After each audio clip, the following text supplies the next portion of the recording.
gudoomiyaha gobolka Saaxil injineer Axmed Cismaan Xasan iyo saraakiisha ciidanka booliiska ee gobolka Saaxil ayaa muddooyinkii u dambeeyay ku howlanaa diminta khilaafaad soo kala dhex galay qaar ka mid ah beelaha wadadaga deegaanka Biyo Macaan ee dhinaca bari ee gobolka Saaxil.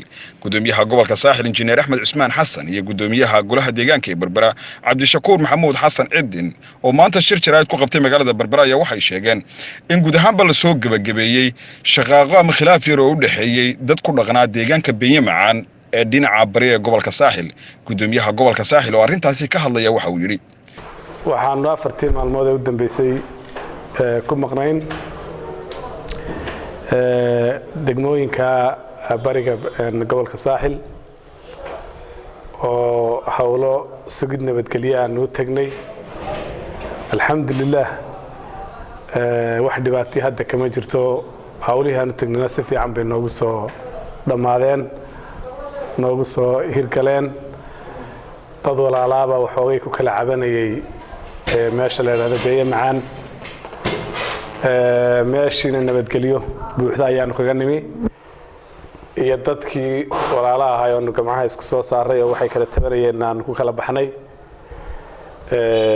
aad iyo aadna waan ugu hambalyeynaa odayadii dhaqanka ee labada dhinacba ka koobnaa ee muddada 4 cisho ama 3 ilaa 4 cisho aan joognay nala shaqeeyay nala sugayay amniga.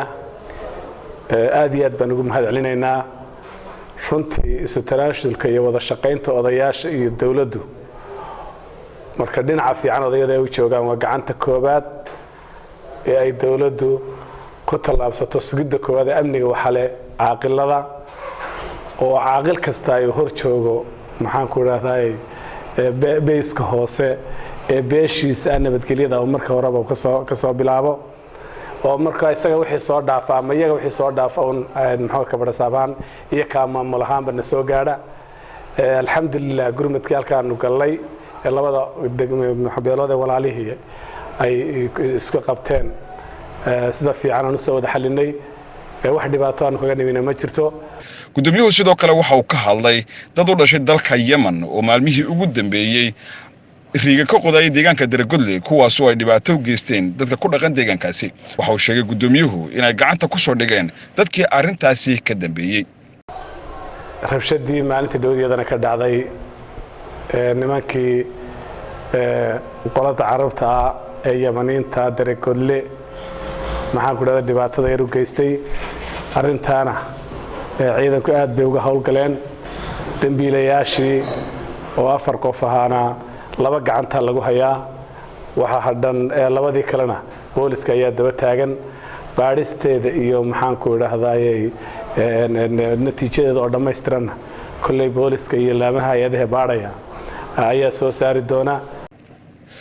gudoomiyaha golaha deegaanka ee Berbera Cabdishakuur Maxamuud Xasan Ciidin ayaa isaguna ka digay duufaanta ay saadaashu sheegtay ee ku soo aadan xeebaha Soomaaliland. maanta waxaan baaq u direynaa dadweynaha reer Berbera gaar ahaan degmada Berbera gaar ahaan inta badda xeeligeeda iyo biyo mareenada ku sugan. in badan baan isu sheegnaa isu baaqnaa waqtiyada roobowga ah. waxaan aad uga digaynaa oo ku celceliyeynaa ha ka fogaadaan dooxyada biyo mareenada ah. imika biliya dheeraad waxaan ka shaqeynay doox weyn 4 janno ayaan aad uga shaqeynay. ha ka durkaan wixii dooxaha riisa dadka degani ha ka fogaadaan. waxa kale oo sheeganaa meelaha biyo fadhiisanada ah ee biyo ku soo shumaan ilaahay subxaanahu wa ta'aala ka barayna in naga hayo masaayibka dhibaatada. roob badan baa la sugayaa la saadaalinayaa.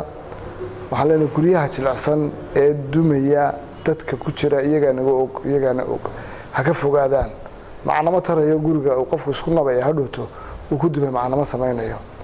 waliba xaafadda Daaroole barwaaqo aad uga feejignaadaan ha ka baxaan guri kastoo jilicsan ha ka fogaadaan. waa nafta ka qiimo badan guriga. waxa kale oo dinta ku celcelinayna kalluumaysatada kuwa badda xeeligeeda iyo kuwa gudahaba iyaguna ka digtoonaadaan. waa la soconaa cimilada adduunka oo dhan baa laga socdaa. wax sheegan soo wariyay ku sheegayna waxaan ku sheegnaa wax la yaqaano cilmiga.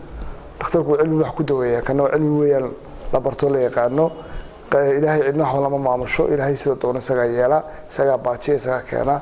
laakiin tii laga bartay dawaalaha badan iyo duufaanada iyo roobowga marka lagu sheego wayna ka feejignaataa waxaan leenahay feejignada mukhtaar cabdiraxmaan maxamuud telefishinka qaranka Soomaaliland Berbera